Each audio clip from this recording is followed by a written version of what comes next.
menyebarkan pemahaman dan penerapan pengalaman budaya positif. Karena sampai CTP Angkatan Udara Kabupaten Lumajang. Konsep ini budaya positif. Di sini dapat kita lihat semuanya. Yang pertama adalah perubahan paradigma belajar. Yang kedua, disiplin positif.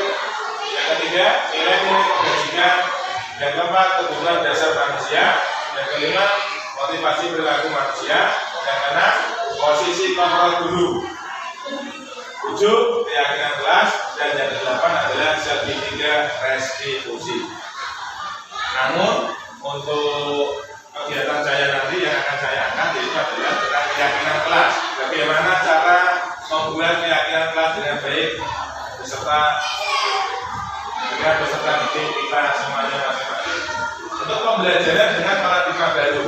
Pembelajaran dengan paradigma baru merupakan pembelajaran yang dirancang berdasarkan prinsip pembelajaran berdiferensiasi, sehingga para peserta didik belajar sesuai kebutuhannya berdasarkan tahap perkembangan sesuai teori psikologi modern untuk mewujudkan profil pelajar Pancasila. Yang antaranya yaitu yang pertama adalah beriman, bertakwa kepada Tuhan Yang Maha Esa dan berakhlak mulia, mandiri, bernegara kritis, kreatif, bergotong royong dan berkebinekaan global. Sesuai dengan kurikulum merdeka yang diadakan agar peserta didik bisa mencakup dimensi profil pelajar Pancasila. Guru mengontrol murid dapat kita perhatikan. Jadi ilusi guru mengontrol murid. Berikutnya adalah ilusi bahwa kritik dan salah membuat rasa bersalah, mampu menguatkan karakter. Ilusi bahwa semua penonton positif efektif dan bermanfaat. Ilusi yang terakhir adalah ilusi bahwa orang dewasa berhak memaksa. Padahal itu tidak benar. Karena sekarang kita tidak boleh memaksa, baik memaksa teman maupun memaksa peserta didik. Harus dari kesadaran dirinya masing-masing. Merubah paradigma stimulus respon ke pendekatan teori kontrol. Stimulus respon yang pertama adalah realitas kebutuhan kita sama. Jadi stimulus respon yang pertama yaitu realitas kebutuhan kita sama. Yang kedua, semua orang melihat hal yang sama. Ketiga, kita mencoba mengubah orang agar berpandangan sama dengan kita. Berikutnya, perilaku buruk dia sebagai suatu kesalahan. Berikutnya, orang lain bisa mengontrol saya. Berikutnya, saya bisa mengontrol orang lain. Pemaksaan ada pada saat bujukan gagal, kemudian berpikir menang atau kalah untuk stimulus respon. Saya kita contohkan dengan teori kontrol. Realitas kebutuhan kita berbeda, jadi kebutuhan orang itu tidak sama, akan tetapi berbeda. Bagaimana cara memenuhi kebutuhan itu? Sebagai guru kita harus mampu menuntun dan mengarahkan peserta didik kita untuk dapat memenuhi kebutuhan dasar dari manusia itu sendiri. Kemudian yang kedua ini dari stimulus respon yaitu semua orang melihat hal yang sama. Untuk teori kontrolnya, setiap orang memiliki gambaran berbeda. Jadi kita semuanya ini memiliki gambaran yang berbeda. Antara satu dengan yang lainnya tidak sama. Jadi punya pemikiran masing-masing. Akan tetapi dari perbedaan itu dapat kita kemas supaya apa? Untuk menjadi budaya positif dan bisa kita terapkan di sekolah kita, yaitu SD Negeri Depet 2, Kecamatan Depet, Kabupaten Demak. Untuk lawan yang ketiga yaitu kita mencoba mengubah agar berpandangan sama dengan kita. Tapi untuk teori kontrol, kita berusaha memahami pandangan orang lain tentang dunia. Jadi kita berusaha memahami bagaimana pendapat orang lain itu tentang dunia. Kita mencoba masuk ke dalamnya dan kita bisa memberikan masukan atau saran dan yang lain untuk kebaikan bersama. Untuk kolom berikutnya yaitu kolom yang keempat adalah perilaku buruk dilihat sebagai suatu kesalahan. Namun untuk teori kontrol, semua perilaku memiliki tujuan. Contohnya, anak didik kita datang terlambat. Kalau untuk dilihat dari stimulus respon itu adalah kesalahan. Akan tetapi kalau dilihat dari teori kontrol, anak itu pasti punya alasan kenapa dia bisa terlambat. Kemudian langkah apa yang dilakukan anak untuk memperbaiki kesalahan kesalahan tersebut. Oleh karena itu, kita sebagai guru, kita harus selalu menuntunnya untuk dapat menyadarkan diri peserta didik kita supaya menyadari apa yang telah dilakukan itu merupakan kesalahan dan bagaimana cara untuk memperbaikinya. Kemudian orang lain bisa mengontrol saya. Untuk teori kontrol hanya ada Anda yang bisa mengontrol diri Anda sendiri. Jadi perbedaannya kalau stimulus respon itu adalah orang lain bisa mengontrol. Akan tetapi untuk teori kontrol yang bisa mengontrol adalah hanya dirinya sendiri. Baik untuk berbuat baik maupun untuk berbuat kesalahan itu tergantung pada dirinya masing-masing. Kemudian yang berikutnya adalah saya bisa mengontrol orang lain. Anda tidak bisa mengontrol orang lain untuk teori kontrolnya. Kemudian pemasaran ada pada saat bujukan gagal. Kolaborasi dan konsensus menciptakan pilihan-pilihan baru. Jadi kita berkolaborasi dengan siswa kita. Ditanya akar masalahnya apa, penyebabnya apa, sehingga bisa melakukan hal seperti itu. Jadi kita harus memberikan kontrol-kontrol yang baik bagi peserta didik kita. Model berpikir menang atau kalah. Untuk teori kontrol, model berpikir menang-menang, tapi tidak menjatuhkan yang lain. Jadi kita misalnya untuk kemajuan kita maju bersama-sama. Itu sesuai dengan teori kontrol yang ada pada stimulus respon. Di sini motivasi yaitu ada dua, motivasi ekstrinsik dan motivasi intrinsik. Untuk motivasi ekstrinsik yang datang dari luar yaitu untuk menghindari ketidaknyamanan hukuman. Jadi hukuman itu yang diberikan oleh guru. Jadi kita hindari dalam menghukum siswa. Namun kita dapat menggunakan segitiga restitusi yang akan saya sampaikan nanti di belakang. Selain itu, untuk mendapatkan imbalan atau penghargaan dari orang lain itu adalah merupakan motivasi ekstrinsik yang datang dari luar. Sedangkan untuk motivasi intrinsik itu untuk menjadi orang yang mereka inginkan dan menghargai diri sendiri dengan nilai-nilai yang mereka percaya bahwa nilai itu adalah nilai positif dan harus kita terapkan dalam kehidupan kita sehari-hari. Hukuman, nah di sini tidak terencana. Hukuman itu tidak terencana atau tiba-tiba. Contoh misalnya peserta didik kita kasih hukuman yaitu membuang sampah, membersihkan sampah, kemudian membuangnya di tempat sampah, itu termasuk hukuman. Kemudian lari keliling lapangan 5 kali, itu termasuk hukuman. Kemudian murid tidak tahu apa yang akan terjadi, tidak dilibatkan di dalam memberikan hukuman itu. Apakah murid setuju apa tidak?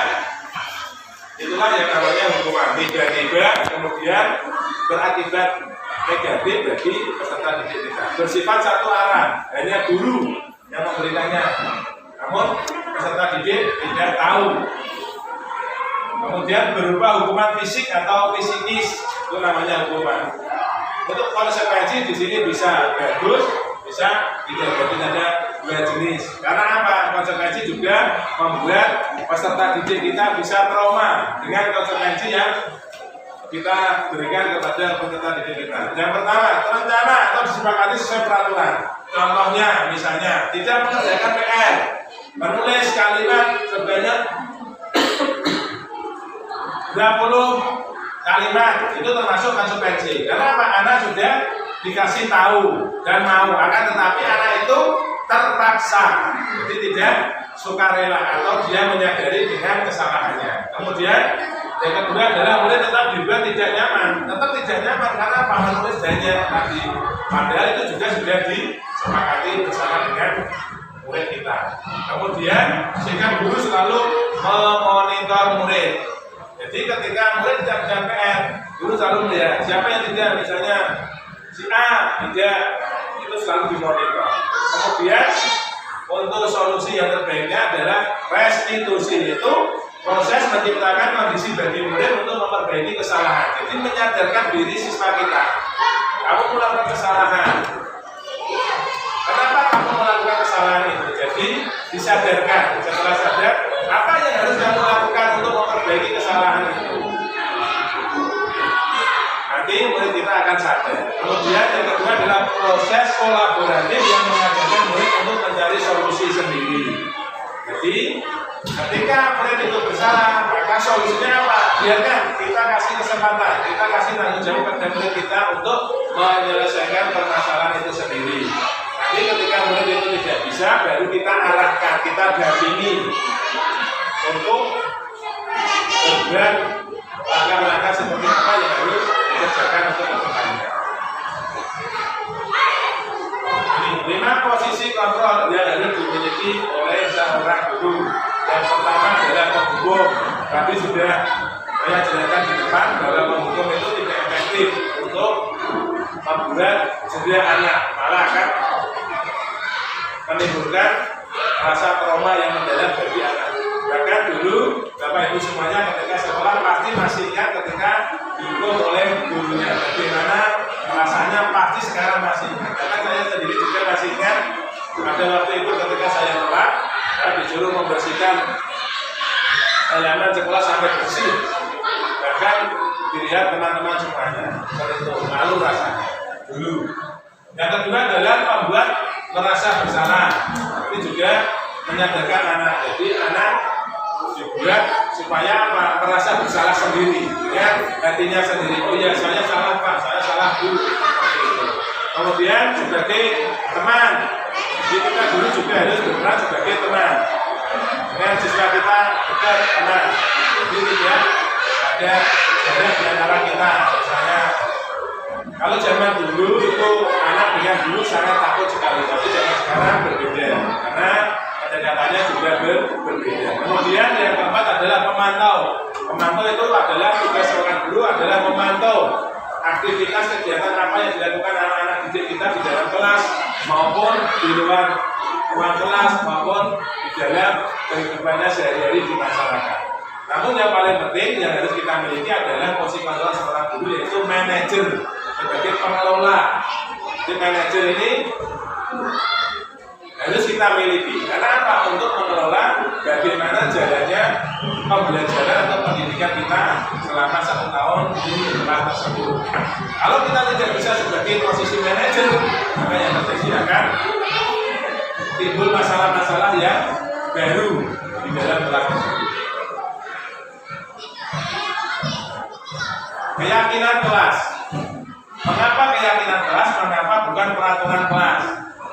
Karena apa? Untuk keyakinan dan peraturan itu berbeda. Kalau peraturan itu sudah dibuat tanpa berdiskusi.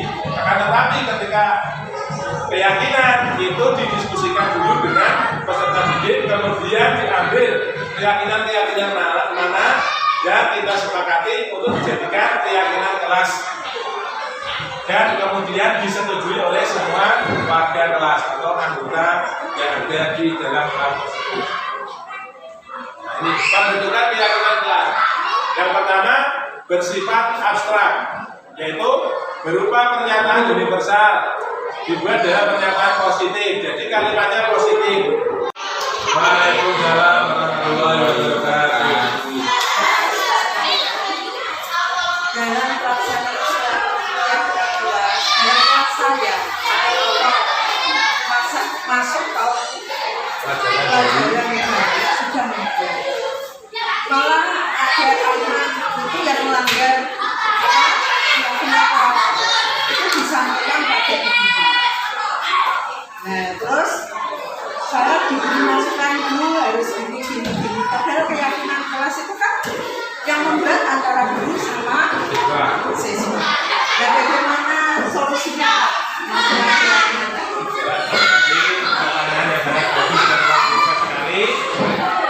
Silakan begitu kembali akan saya bantu menjawab tentang permasalahan yang ada di dalam sini. Yaitu di sini Bu Siti sudah membuat keyakinan kelas dengan peserta didik, akan tetapi wali murid belum tahu. Itu termasuk kekurangan kita. Karena apa? Ketika Bu Siti sudah membuat keyakinan kelas, seharusnya keyakinan kelas ini di-print. Setelah di-print, kemudian kita sosialisasikan kepada wali murid supaya apa? Wali murid tahu bahwa di kelas Bu Siti khususnya KBB itu ada keyakinan kelas supaya wali murid berbeda. Ketika wali murid ada yang protes dan yang lain, kita ajak diskusi, kita ajak musyawarah. Ini sudah disepakati bersama. Silakan untuk orang tua berdiskusi. Setuju apa tidak tentang keyakinan yang dibuat oleh wali kelas 2B dengan anak-anak.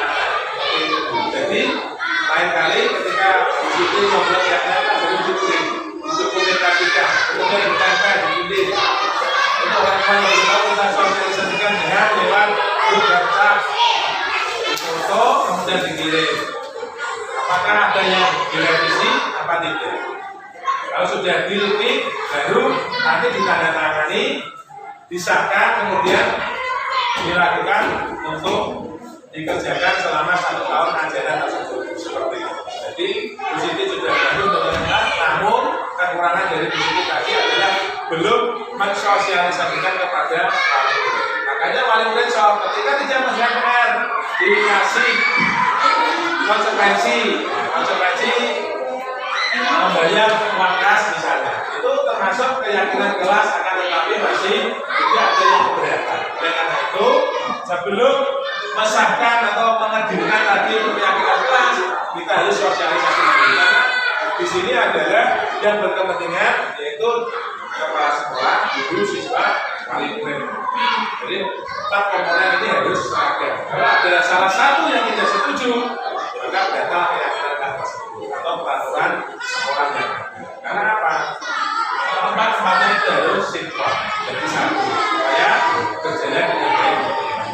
Ya, saya kasih kesempatan yang lain, silakan untuk bertanya lagi. Bu ini monggo. Tidak ada yang nanyakan, silakan.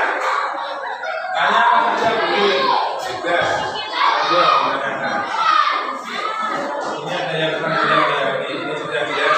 Ya, silakan.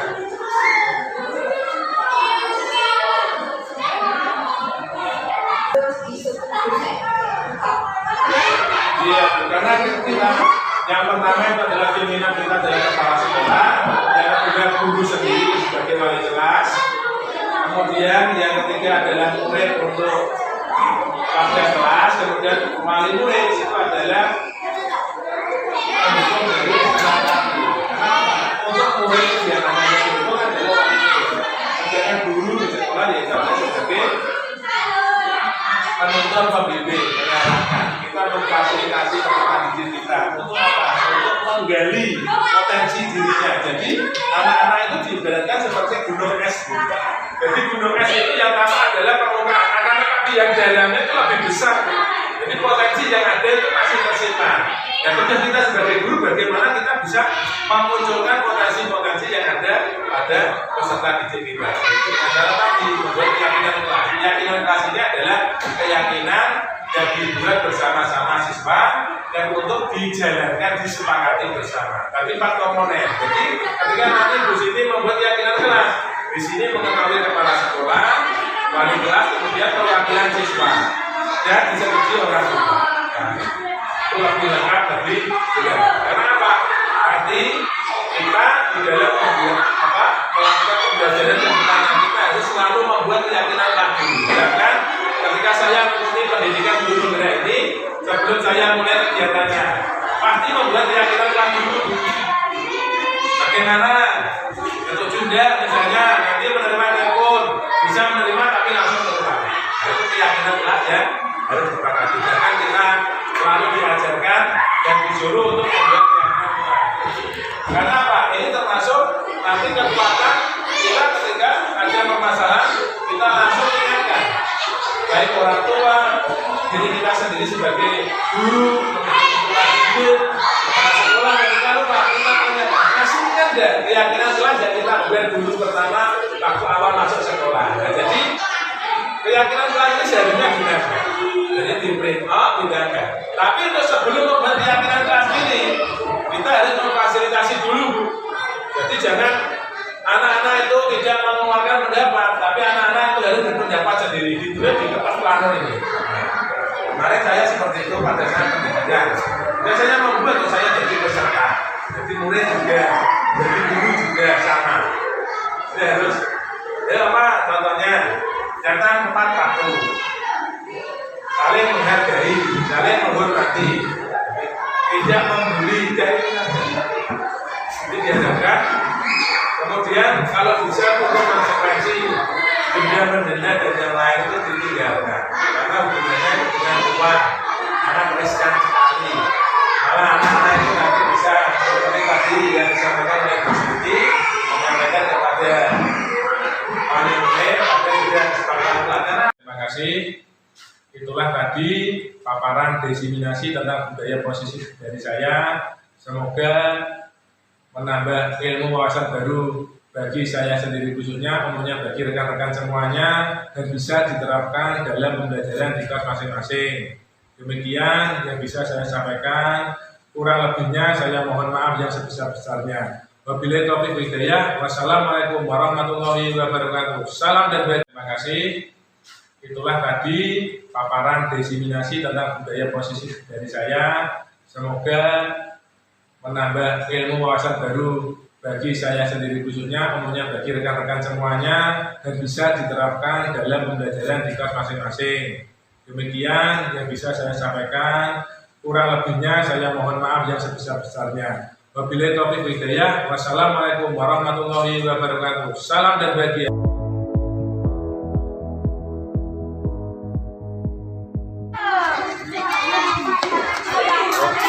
Kenapa Pak Nih terlambat?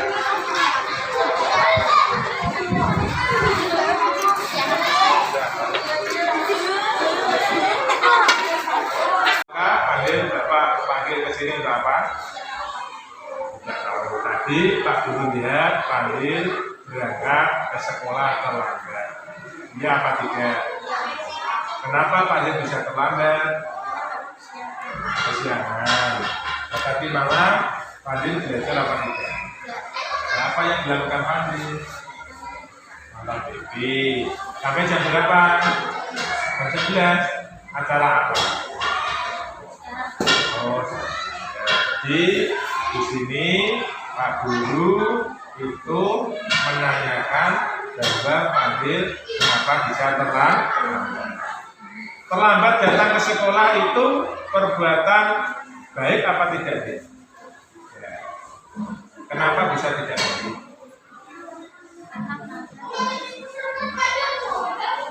Nah, melanggar peraturan sekolah dan juga keyakinan Fadil ingat gak keyakinan kelas yang kita buat dulu pada saat Fadil pertama kali masuk di kelas 6A ini? Apa coba? Berangkat ke sekolah tepat waktu. Tapi apa yang dilakukan Fadil? Ternyata terlambat. Langkah apa yang dilakukan Fadil untuk memperbaiki kesalahan yang Fadil lakukan? Tepat waktu, tidur lebih jam 5 pagi supaya bisa sholat subuh dan berangkat ke sekolah tepat waktu. Tadi sudah jelas, sudah paham, sudah tahu kesalahannya, bagaimana cara memperbaiki, mulai kapan? Tetap semangat ya, sambil di dalam belajar. Jagalah cita-cita, meskipun kamu berbuat salah, tidak apa-apa. Itu menjadikan pembelajaran bagi kamu. Karena semua orang pasti pernah melakukan kesalahan. Yang terpenting adalah mau memperbaiki kesalahan itu. Jelas Fadil? Nah, terima kasih. Silakan Fadil kembali ke kelasnya lagi. Silakan.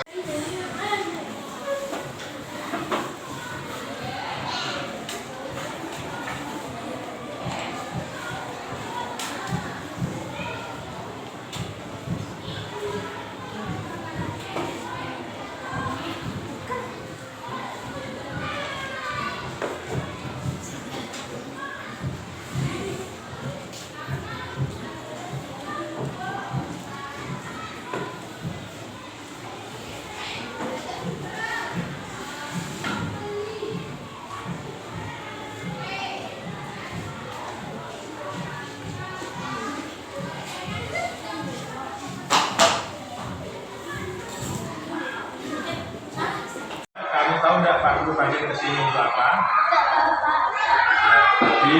guru melihat bila pada saat pembelajaran itu menyontek temannya, ya apa tidak? Menurut bila menyontek itu perbuatan baik apa tidak?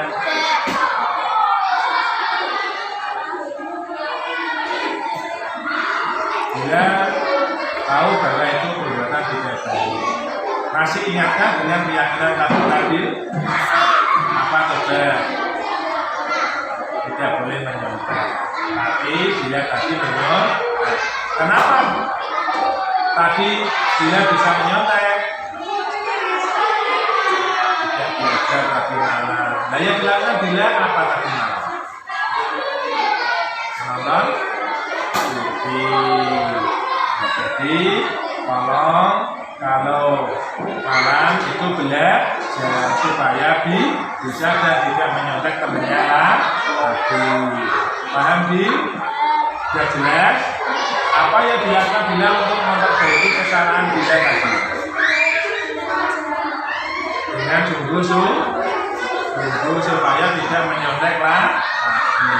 Dengan belajar kita akan bisa. Paham ya? Yang kedua, tadi Pak Guru melihat sepatu bila itu warna putih. Itu apakah sepatu yang benar sesuai dengan aturan sekolah atau tidak? Tidak. Yang benar aturannya apa sih? Memakai warna hitam. Akan tetapi dia tadi memakai sepatu warna putih. Sudah tahu kesalahan dia? Apa yang dilakukan dia untuk memperbaiki kesalahannya? Memakai sepatu warna hitam agar sesuai dengan peraturan sekolah dan keyakinan sekolah.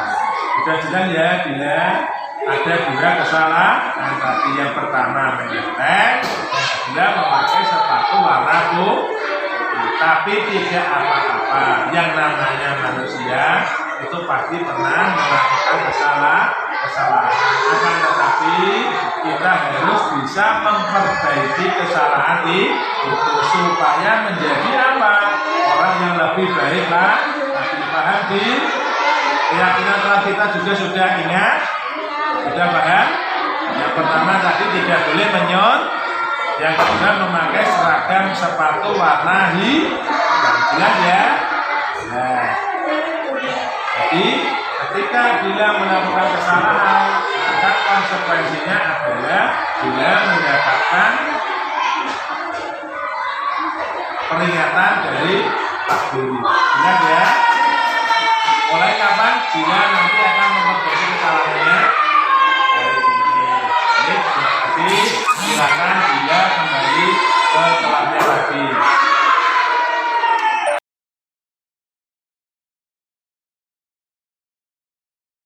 Dapatkan pembelajaran baru tentang segitiga retribusi. Saya merasa sangat senang karena saya mendapatkan pengetahuan baru tentang kejujuran, kedisiplinan, dan tanggung jawab atas kesalahan yang saya lakukan dan bagaimana cara mengulanginya. Terima kasih Pak Safid.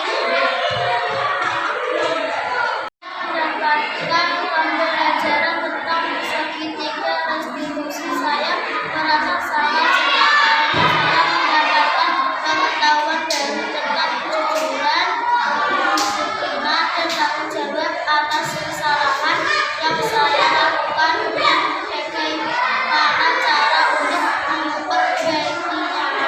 Terima kasih Pak Safid.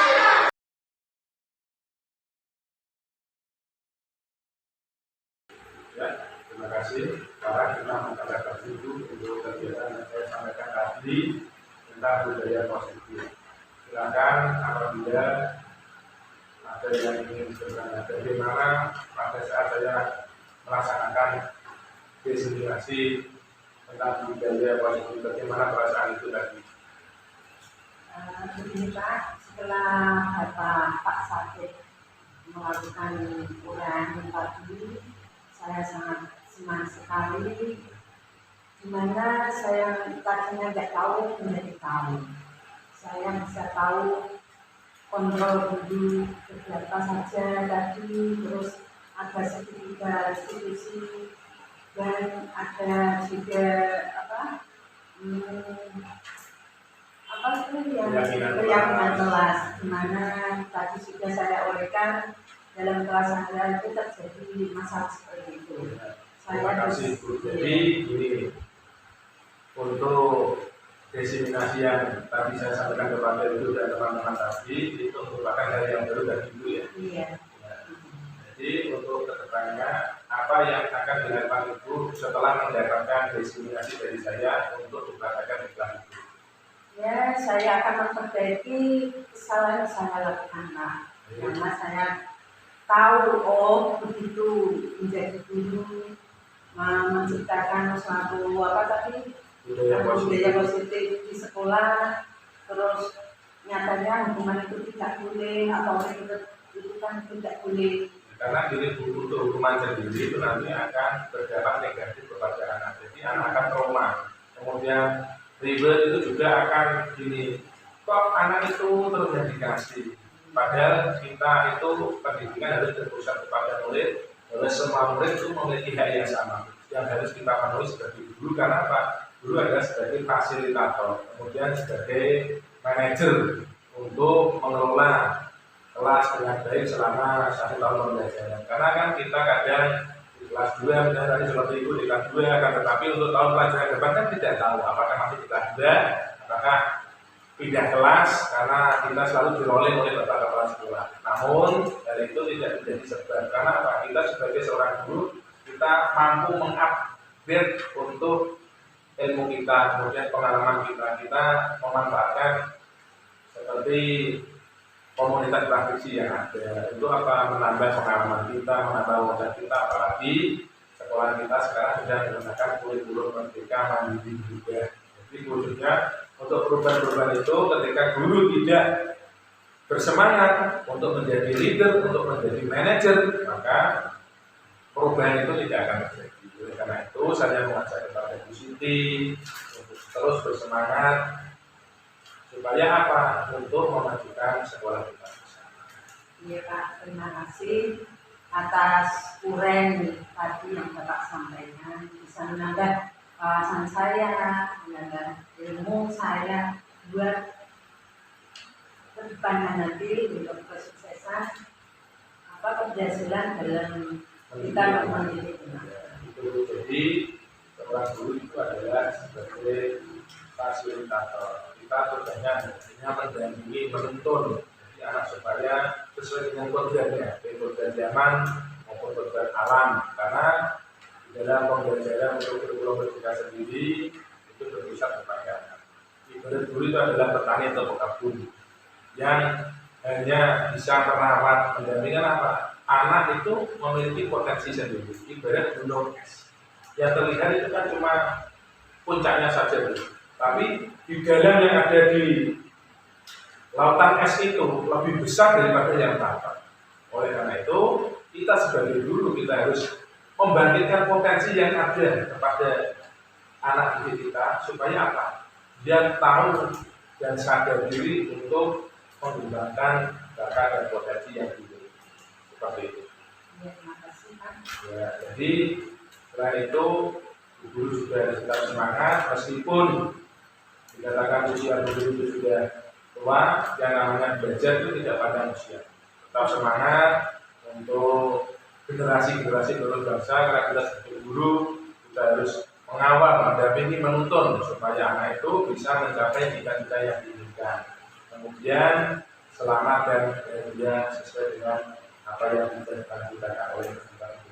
Terima kasih, demikian ya. Salam.